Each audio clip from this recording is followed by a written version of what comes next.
Hello students, next ஒரு sum. இது வந்து இன்னைக்கு இன்னும் கேட்காத sum. இதே மாதிரி ஒரு exercise sum solve பண்ணியிருப்போம். ஒரு example sum bookல இருக்கிறது. Boron naturally occurs as a mixture of boron 10. That means 5 protons with 5 neutrons, and boron 11, 5 protons and 6 neutrons isotopes.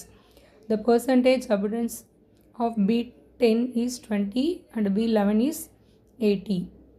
Then the atomic mass of boron is calculated as follows.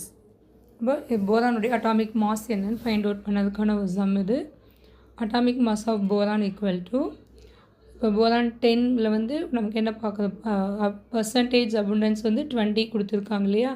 So 10 into 20% plus boron 11க்கு 11 into 80%. So அதை calculate பண்ணும். 10 into 20%னா 0.20, 11 into 80%னா 11 into 0.80, multiply பண்ணினா 10 into 0.202, அடுத்தது வந்து 11 into 0.80, 8.8ன்னு வரும். So some அப் பண்ணினா 10.8 atomic mass unit. எது கொடுத்தாலும் இதே தான் ஞாபகத்தில் வச்சுக்கோங்க. அங்கே என்ன கொடுத்துருக்காங்கன்னு பார்த்துக்கோ. என்ன எலமெண்ட் எவ்வளோ, அதோடைய ஐசோடோப் என்ன, அண்டு பர்சன்டேஜ் ஆஃப் அபுண்டன்ஸ் கொடுத்துருப்பாங்க. அதை நீ சப்ஸ்டியூட் பண்ணி போட வேண்டியது இருக்கும். சிம்பிளான சம் தான். இதை கொஞ்சம் போட்டு பார்த்துக்கோ. ஏன்னா இன்டீரியர் இருந்து கேட்கறதுக்கு சான்சஸ் இருக்குது. 2 years பேக் இதே லெசனில் ஒரு ஆக்டிவிட்டி கேட்டிருந்தாங்க.